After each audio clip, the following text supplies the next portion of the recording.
seemed the right time to cast Gene Hackman, right? Well, wrong, as director William Friedkin still really didn't want to cast him. Number 7, Hacking the Hackman. It seemed that everyone in the production wanted Hackman except for Friedkin. I don't know why, but he honestly thought that casting Hackman would be disastrous. Friedkin was even encouraged to have lunch with Hackman to discuss it, where according to Friedkin, he almost fell asleep during his lunch meeting with Hackman, which honestly actually sounds quite disrespectful, as to me that just shows how disinterested he was in Hackman and not really willing to budge or consider it. It got to the stage where the movie's producer, Philip D'Antoni, put his foot down and basically said to Friedkin to either hire Gene Hackman or risk losing the production of The French Connection. And, well, I guess that seeing how Sonny and Cher weren't around to film another country western musical, Friedkin hesitantly agreed and basically said, hey, look, I don't want to do this, but I'll do this because you want me to anyway, so let's try and make it happen. Okay, what was his problem? Did Hackman give him a wedgie and steal his lunch money or something? Why did he really not want Hackman in the role? And, well, as history shows, Hackman was cast. Now, he was a rising star at that time, having wowed everyone with his performance in Bonnie and Clyde, which came out a few years earlier in 1967. And he definitely had the perfect moody tough guy demeanor. Jaws star Roy Scheider was cast as Popeye Doyle's partner, Detective Buddy Cloudy Russo, and the two do have a great cop-partner dynamic. Number 6, the villain was cast by accident. So when it came to casting the movie's villain, the sophisticated French smuggler Alain Charnier, well, Friedkin had seen a French surrealist erotic drama called Belle de Jour and instructed his team to get an actor who was in that movie called Francisco Rabal and to cast him as Charnier. But for the life of me, I don't know how this happened. His team set out and accidentally cast Spanish actor Fernando Rey instead, thinking that this was the actor that Friedkin wanted. How does this happen? I don't know. Rey wasn't even in Belle de Jour. I guess they just thought Fernando Rey sounded similar to Francisco Rabal. I guess both their initials are FR, so maybe they just got them mixed up purely for that. Look, I don't have any other explanation. Okay, so Fernando Rey turns up on the set ready to work, and Friedkin was like, who are you? You're not Francisco Rabal. And to make matters worse, Fernando Rey could not speak a word of English. However, Friedkin then learned that not only could Francisco Rabal also not speak English, but at that time he was unavailable. So I guess this was a case of, well, seeing as you're here, you'll do. And so Fernando Rey would carry on with the part. And, well, to be honest, he does a fantastic job. So to me, that mix-up had a serendipitous conclusion. Number 5, extreme measures were taken to create the gritty street cop life.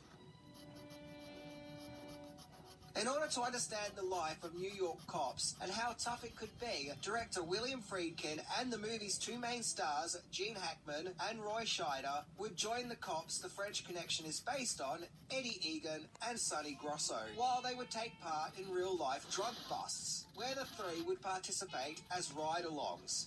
According to Friedkin, that scene where Doyle does a bust at the bar and confiscates everyone's stuff while acting really mean and rough is something Eddie Egan would frequently do. On occasions, Egan supposedly gave Friedkin his gun and said, watch my back, when some kind of scrape was happening. He supposedly did this with Hackman and Scheider too.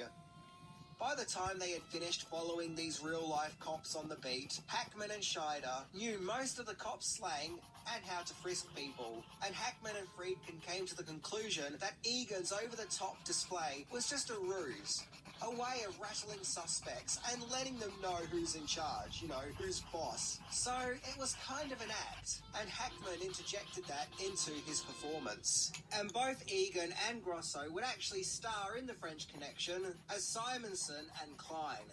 Hackman also didn't like some of the racial slurs that his character Doyle had to say, which in the movie he does. But after seeing Egan on the job and realising that it was just bravado, this made Hackman more confident.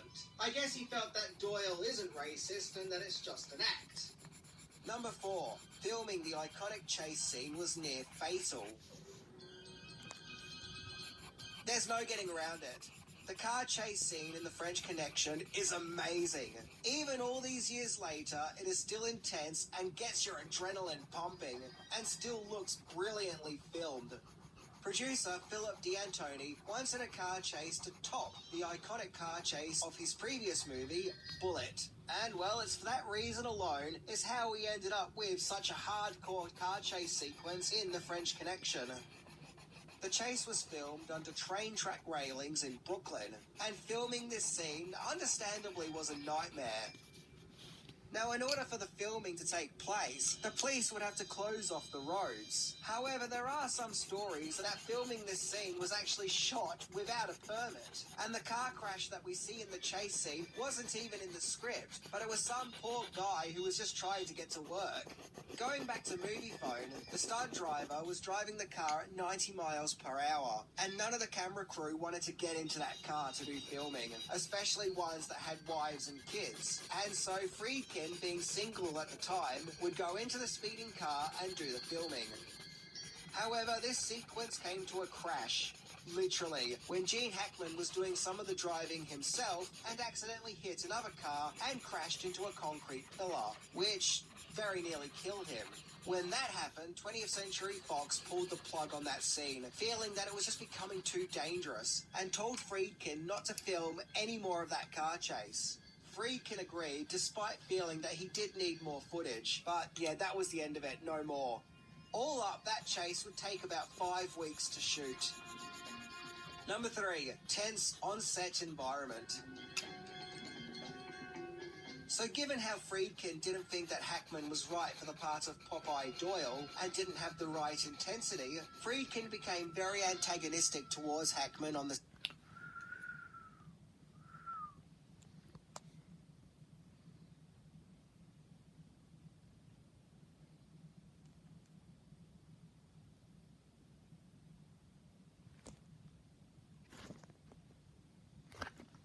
If you want to send some stuff to me so I can check out what you have sent, please send it to this exact address. However, you may only send some stuff that I am interested in.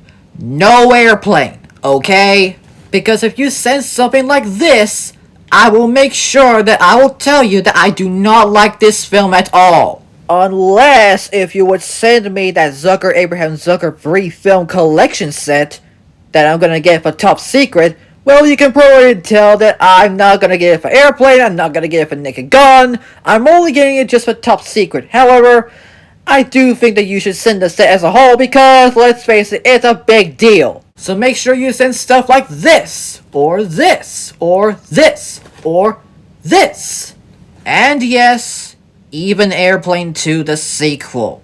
Oh, and get this, a special collector's edition of Twister, complete with a steelbook that features not only the secondary poster artwork, but the image of the pipe scene on the back.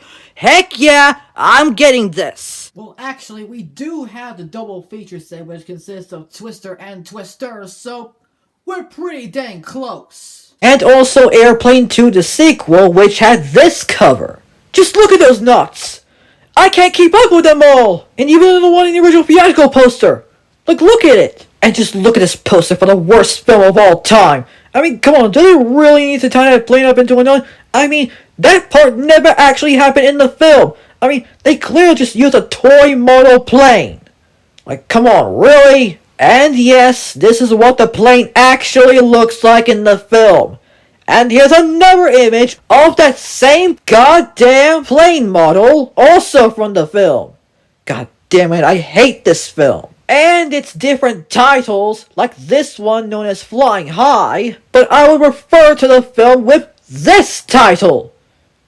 I just hated it so much. So make sure you send in to this address and I hope to God I will look at them. And in the words of the good old immortal named Connor McLeod, There can be only one